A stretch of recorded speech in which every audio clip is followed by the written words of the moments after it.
Hi, I'm Dr. Nafisa Sikandri, a licensed clinical psychologist specializing in anxiety-based disorders.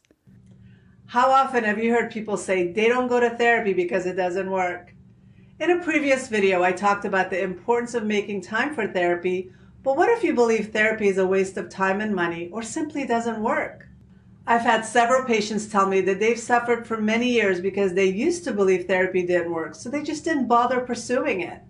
I'm here to tell you that therapy does work as long as you do the work. As a psychologist, I've seen people's lives significantly improve due to therapy, but they had to put in the effort. If you need to hire a personal trainer to get your body in shape, you don't expect the trainer to do the work, do you? When you hire a personal trainer at the gym, you may see the trainer once or twice per week, but the rest of the week you're expected to do the exercises on your own if you want to see the results.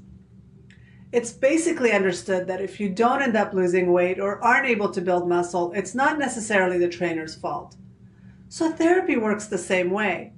Having said that, I have to admit that there can be personal trainers that aren't really qualified to train others and may lack the skills to help you get the results you want. Just like there are therapists that for one reason or another aren't qualified to help you get the results you need.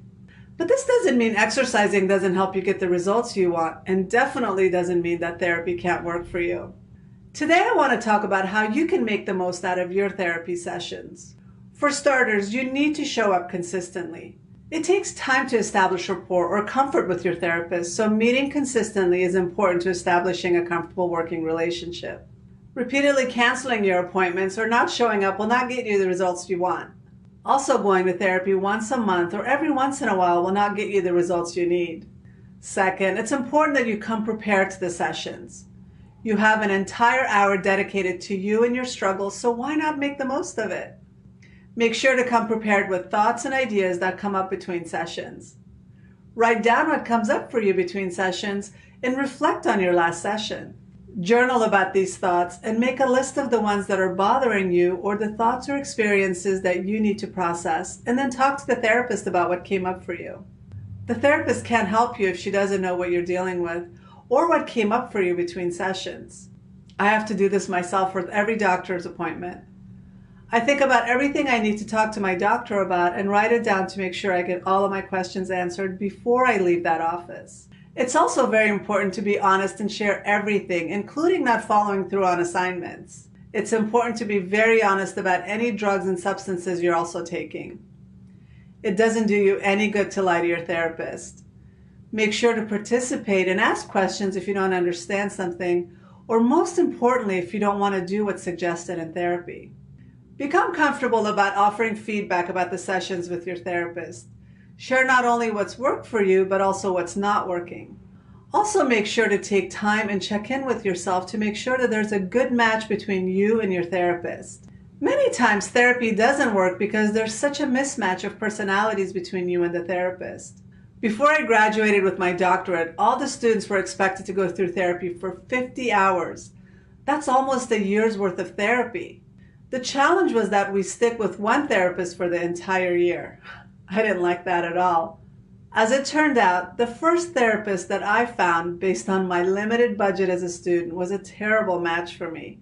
She was a very nice person, but her personality was not one that put me at ease or made me feel like I could talk to her about my deepest thoughts and feelings. Her approach to therapy was also difficult for me to get comfortable with. Every session was torture for me, and I didn't want to go back anymore. If it wasn't a graduation requirement, I would have quit and never ever tried therapy again. Thankfully, I was able to convince my school to allow me to try another therapist. The new therapist was a much better match for me, and I felt more at ease in her presence.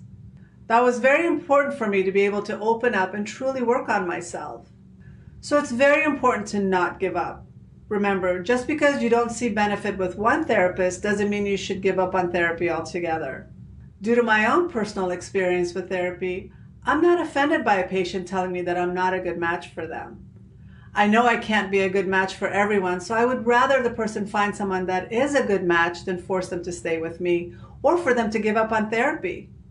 I know many other therapists feel the same way. If going to an actual therapist doesn't work for you, seek out online support in the form of courses, educational videos, blogs, and podcasts. It may not be enough, but it's a good start. Start to focus on feeling better and doing better.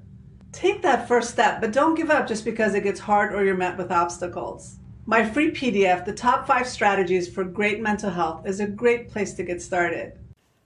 If you're enjoying the Mental Health Break podcast, please don't forget to subscribe so you'll always know when there's a new episode.